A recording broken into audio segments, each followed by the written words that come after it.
बिस्मिल्लाहिर्रहमानिर्रहीम। अल्लाहुम्मा सल्लि अला मुहम्मद व अला आलि मुहम्मद। रब्बि इश्रह ली सदरी व यस्सिर ली अमरी वहलुल उक़दतम मिन लिसानी यफ़क़हू क़ौली। अस्सलामु अलैकुम दोस्तों, मैं हूँ एक आम सा मुसलमान फ़कीर मासूम वारसी। दोस्तों, रमज़ान शरीफ का महीना चल रहा है।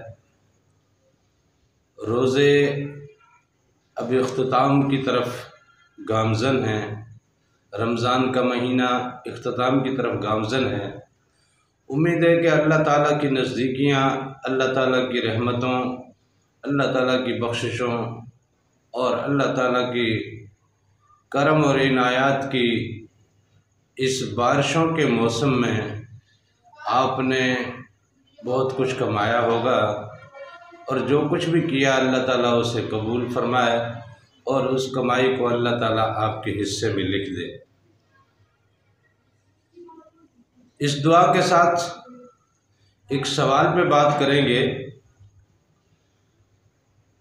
एक दोस्त ने सवाल किया कि बरोज़े हश्र ये तमाम लोग अपने अपनी उम्मत को कैसे पहचानेंगे?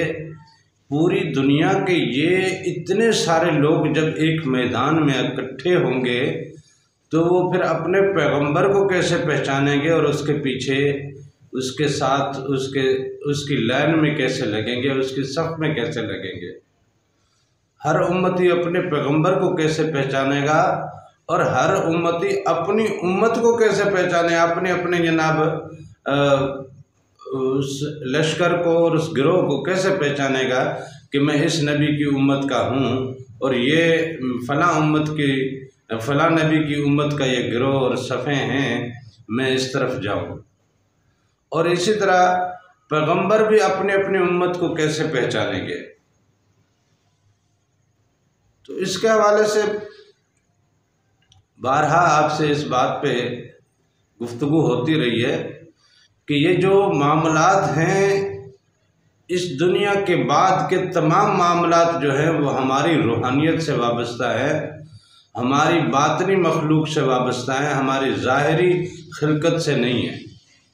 ये जो ज़ाहिरी खिलकत हम लेके इस दुनिया में चल रहे हैं, बेसिकली ये इस रूए ज़मीन के हिसाब से तख्लीक की गई है। इस रूए ज़मीन पे जो जो चीज़ें हैं उन चीज़ों को हमारे जिस्म की ज़रूरत के लिए बनाया गया है और ये जिस्म इस दुनिया के मामलात के हवाले से बनाया गया है और तख्लीक किया गया है।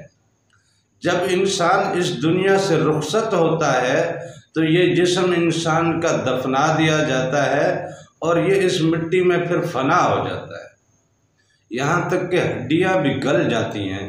लेकिन साफ ज़ाहिर है कि कब्र का हिसाब किताब जो है वो भी तो होना है, तो वो किससे होगा? वो जो मुर्दा उठ के बैठेगा, वो जिसको अजाब होगा, जिसके ऊपर सांप और बिच्छू छोड़े जाएंगे या जिसे जन्नतों की सैर कराई जाएगी, जिस पे जन्नत की खिड़की खोल दी जाएगी, आखिर वो क्या होगा? वो कौन सा जिस्म होगा? कब्र फाड़ के देखो, ये जिस्म तो कुछ भी नहीं है। बहुत से ऐसे हैं जिनकी कब्र कुशाई हुई तो उनके जिस्म सही सालम मिले, उनके कफन तक सालम मिले, लेकिन लाखों करोड़ों ऐसे हैं जिनके जिस्म फना हो गए, जिनकी हड्डियां भी फना हो गई। तो ऐसी सूरत में वो कब्र का मामला आखिर किसके साथ हो रहा है? वहाँ जो जिस्म उसे मिल रहा है या जिस जिस्म को वो तकलीफ़ हो रही है या वो अज़ियत मिल रही है या वो दर्द मिल रहा है या वो अज़ाब मिल रहा है या उस पर सांप और बिच्छू अगर छोड़े गए हैं, वो जिस्म कब्र कुशाई के बाद तो हमें नज़र नहीं आता, वहाँ तो खाली हड्डियाँ ही नज़र आती हैं।